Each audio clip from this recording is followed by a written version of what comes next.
Last episode में हमने देखा था कि सेवन विनी के लिए उसके बर्ड को ले आया था, जिसे देखकर विनी अब बहुत ही ज्यादा खुश हो जाती है। और अब यहाँ पे प्रिंस चैन आते हुए कहता है कि क्या सब लोग रेडी है। तब सेवन कहता है कि हमें विनी के मदर को फाइंड करने के लिए सीक्रेटली ताऊ फैमिली के साम्राज्य में घुसना होगा और वहाँ पे हमें कोई भी दिक्कत ना हो, इसीलिए मैंने किसी को बुलाया है। जिस पर अब यहाँ पे एक लेडी आ जाती है जो अपना इंट्रोडक्शन देते हुए कहती है कि मेरा नाम लॉन्ग जैन है और आप लोगों की इस मिशन में मैं आप लोगों की सीक्रेट तरीके से हेल्प करूंगी। तब इस लेडी को देखते लॉन्ग कहता है कि आंट जैन क्या ये आप है। जिस पर अब ये लेडी लॉन्ग यू को देखकर उससे कहती है कि तुम यहाँ पे क्या कर रहे हो। तब लॉन्ग इस लेडी को हक करते हुए कहता है कि आंट ताऊ फैमिली के लोगों ने सबको खत्म कर दिया और अब आपकी और मेरे अलावा हमारी फैमिली में और कोई भी नहीं बचा है। जिसे सुनकर ये लेडी अब बहुत ही गुस्से में कहती है कि एम्परर ताऊ मैं तुम्हें अपने हाथों से मारूंगी। जिसके बाद अब सीन चेंज होता है और ये लोग भेस बदल के ताऊ एम्पायर में एंटर करने लगते हैं। जिस पर अब यंसु पूछता है कि मिस जैन आखिर आप कितने सालों से यहाँ पे भेस बदल के इस तरह से रह रही है। तब मिस जैन कहती है कि करीब 10 साल। जिस पर योनो पूछता है कि क्या इसके पीछे कोई खास वजह है। तब मिस जैन कहती है कि जब मेरी वेडिंग होने वाली थी उसी टाइम एम्परर ताऊ ने अपनी आर्मी को भेजकर हमारे लॉन्ग फैमिली में अटैक करवा दिया, जिसकी वजह से उसी वॉर में मेरे फादर मारे गए थे। इसीलिए तब से लेकर आज तक मैं सिर्फ एक चांस ढूंढ रही हूँ ताकि मैं एम्परर ताऊ को खत्म कर सकूं। जिस पर अब यंसु कहता है कि हम लोग उस प्लेस पे पहुंच गए जहाँ पे हम लोग रुकने वाले हैं। ये पूरे ताऊ एम्पायर की सबसे बेस्ट बिल्डिंग है जिसे यून पवेलियन भी कहा जाता है।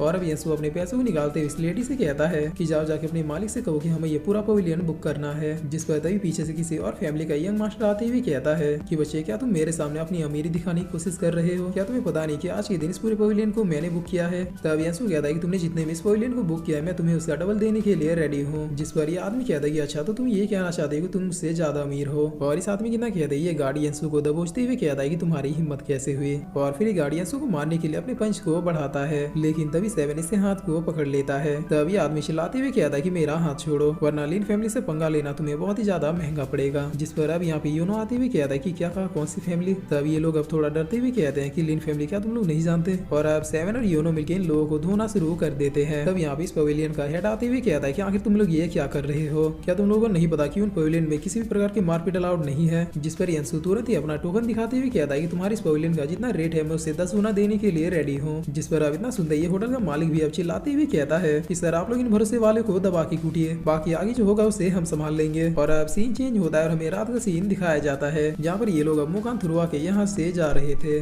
जिस पर अब ये यंग मास्टर कहता है कि उन लोगों को तो मैं छोड़ूंगा नहीं। तब ये सर्वेंट कहता है कि लॉर्ड मेरे ख्याल से आपको ये बात यहीं पे भूल जानी चाहिए, क्योंकि जिस हिसाब से वो लोग हमें कूट रहे थे मुझे नहीं लगता कि वो लोग कोई सिंपल पर्सन है। जिस पर ये यंग मास्टर अपने सर्वेंट को पंच मारते हुए कहता है कि तुम्हें क्या लगता है कि मैं उन लोगों से डर गया, उन लोगों को तुम्हें ऐसा सबक सिखाऊंगा कि वो लोग भी याद करेंगे। तब यहाँ पे भी इस यंग मास्टर से एक पर्सन आके टकरा जाता है। जिस पर ये यंग मास्टर कहता है कि क्या तुम अंधे हो, लेकिन ये पर्सन बिना कोई रिस्पॉन्स दिए यहाँ से जाने लगता है। जिसे देखकर ये यंग मास्टर बहुत ही गुस्से में कहता है कि इसने मुझे इग्नोर किया। और फिर ये यंग मास्टर अपने लोगों से कहता है कि जाओ पकड़ो उसे। तब ये लोग तुरंत ही जाके इस पर्सन जो की लेडी थी उसे पकड़ लेते हैं। जिस पर ये यंग मास्टर अब इस लेडी के पास आते हुए कहता है कि सुबह से मेरा मूड खराब है और अभी तुमने जो किया उससे मेरा मूड और भी ज्यादा खराब हो गया है, इसीलिए इसका खामियाजा तो तुम्हें भुगतना ही होगा। और इतना कह के ये यंग मास्टर सीधे इस लेडी के ऊपर पंच मारने के लिए बढ़ जाता है, लेकिन ये देखकर ये लेडी बिना किसी डर के एक बहुत ही स्ट्रेंज स्माइल देती है। जिसके बाद हमें इन लोगों की चिल्लाने की आवाज सुनाई देती है। और अब हम देखते हैं कि ये लेडी पल भर में सबको ठिकाने लगा कि यहाँ से जाने लगती है। इसके साथ ही हम इस लेडी की आंखों को भी देखते हैं जिसकी आंखों में भी सेम वही साइन था। जिस पर अब इधर हम सेवन और यंसु को देखते हैं जो कि ताऊ फैमिली के बारे में कुछ डिस्कशन कर रहे थे। तब यहाँ पे ये होटल का ओनर आते हुए कहता है कि सरलिन फैमिली के उन लोगों किसी ने जान से मार दिया। जिस पर सेवन कहता है कि क्या पता चला कि वो लोग कैसे मरे। तब ये आदमी बताता है कि लोगों का कहना है कि लिन फैमिली के उन दोनों गार्ड्स ने अपने ही यंग मास्टर को पहले मारा, उसके बाद उन दोनों ने खुद ही एक दूसरे की भी जान ले ली। जिस पर यंसु कहता है कि ठीक है हमारा उनसे कोई भी नाता नहीं है, इसलिए हमें टेंशन लेने की जरूरत नहीं है। और अब इधर हम लिन फैमिली को देखते हैं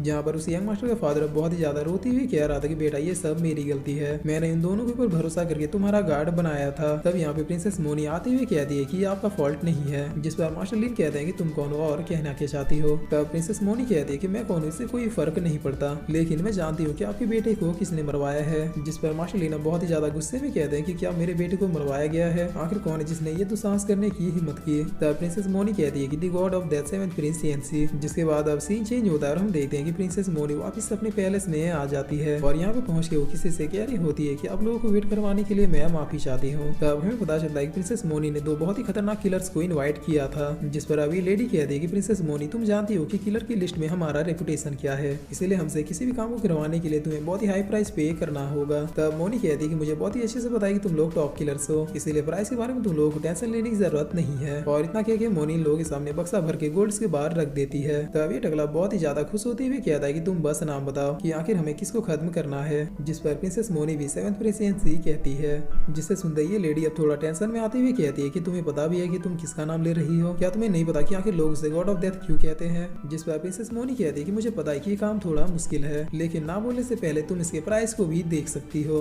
तब प्रिंसेस मोनी के इतना कहते ही हम देखते हैं कि उनकी सेफ का एक बड़ा वाला बक्सा लेके आ जाती है और इसमें भी भर भर के गोल्ड भरे हुए थे। तब इतना देखते ही ये टकला कहता है कि हम लोग रेडी है। जिस पर ये लेडी कहती है कि क्या तुम पागल हो गए हो। तब ये टकला कहता है कि अगर हम लोग जिंदगी भर भी लोगों को मारते रहे तो भी इतना नहीं कमा पाएंगे। जिस पर प्रिंसेस मोनी कहती है कि ठीक है फिर अब अपने काम में लग जाओ, लेकिन हाँ एक कंडीशन ये है कि चाहे तुम लोग प्रिंसेस येंसी के साथ कुछ भी करो, मगर उसके साथ एक छोटी बच्ची है उसे कुछ भी नहीं होनी चाहिए। और अब इधर हम 7 को देखते हैं जो कि विनी के बालों को टाई कर रहा था। तब ये देखकर योनो अपने मन में कहता है कि मुझे यकीन नहीं हो रहा कि ये वही 7th प्रिंस येंसी है जो बैटलफील्ड में दुश्मनों को दौड़ा दौड़ा के मारता है। जिस पर प्रिंस चैन अब योनो को एक मेडिसिन देते हुए कहता है कि अगर तुम बेरोजगार बैठे हो तो क्या मेरे लिए इस मेडिसिन को पीस दोगे। तब योनो भी अब बहुत ही फनी तरीके से इस मेडिसिन को पीसने लगता है और फिर पीसते हुए अपने मन में कहता है कि ये बच्चे की योन जो है इसमें तो कोई भी शक नहीं है। तो गाइस उस मिस्टीरियस रेस के लोगों को येंजो कहा जाता था जिसके पास दूसरे के माइंड को कंट्रोल करने की पावर थी। और अब येंजो 7 से कहता है कि मुझे ता फैमिली के पैलेस का मैप मिल चुका है, इसलिए तुम आके इस मैप को देख लो। तब 7 विनी से कहता है कि मूंगफली तुम यहीं पे खेलो, मैं तुरंत ही आता हूँ। और ये कहकर 7 और येंजो कहीं पे जाने लगते हैं, लेकिन तभी यहाँ पे 7 को कुछ बहुत ही अजीब फील होता है। तब येंजो 7 से पूछता है कि क्या हुआ, क्या कोई प्रॉब्लम है। जिस पर अब आसपास के बैठे हुए लोग तुरंत ही 7 और येंजो को घेरने लगते हैं। तब ये लेडी भी अब हंसते हुए कहती है कि चलो खेल को शुरू किया जाए। और इतना कह के ये अपने वेपन को येंजो की तरफ फेंक देती है। तब 7 तुरंत येंजो को बचा लेता है,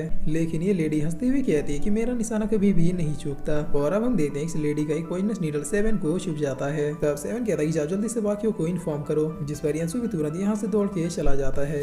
तब ये लोग अब एक साथ 7 के ऊपर अटैक करते हुए कहते हैं कि जल्दी से 7 को कैद कर लो। और इतना क्या कि सब लोग अपने अपने चैन से 7 के हाथ पैर को बांधना शुरू कर देते हैं। जिस पर 7 अब इस लेडी से पूछता है कि कौन हो तुम। तब ये लेडी कहती है कि मैं तो बस एक किलर हूँ जिसे तुम्हें मारने के लिए बहुत सारे पैसे मिले हैं। जिस पर अब ये लोग 7 की ओर देखते हुए कहते हैं कि यही वो कमीना है जिसने हमारे यंग मास्टर लीन को मारा है। और इतना क्या कि ये लोग अब 7 को पीटना शुरू कर देते हैं, जिसकी वजह से अब 7 के मुंह से ब्लड भी आने लगता है। लेकिन तभी यहाँ पे विनी एक आइकॉनिक एंट्री मारते हुए कहती है कि मेरे बुरे प्रिंस से दूर हो जाओ। और ये कहकर विनी पहले तो बस एंट्री मार के एक आदमी का मुंह तोड़ देती है। तब 7 विनी को देखकर चिल्लाते हुए कहता है कि मूंगफली तुम्हें यहाँ पे आने के लिए किसने कहा। जिस पर विनी अब जैसे 7 के फेस में ब्लड को देखती है तो अब अचानक से विनी को कुछ होने लगता है। और अब विनी अपने कुछ फ्लैशबैकों को याद करते हुए कहती है कि बुरे प्रिंस का ब्लड बह रहा है। जिस पर अब अचानक से विनी की आंखों में फिर से वही साइन आ जाते हैं। और फिर विनी चिल्लाते हुए कहती है कि तुम बुरे लोग मेरे बुरे प्रिंस से दूर हो जाओ। तब विनी कितना कहते हैं हम देखते हैं कि सारे लोग अपने अपने चेन को छोड़ देते हैं। जिस पर ये सब देख के 7 कहता है कि मूंगफली तुम ये क्या कर रही हो। तब ये लोग अब 7 को कुछ समझने से पहले एक दूसरे को ही मार देते हैं। जिस पर 7 अब खड़े होते हुए कहता है कि आखिर यहाँ पे अभी अभी हुआ क्या। और फिर इसी के साथ ये एपिसोड यहीं पे खत्म होता है।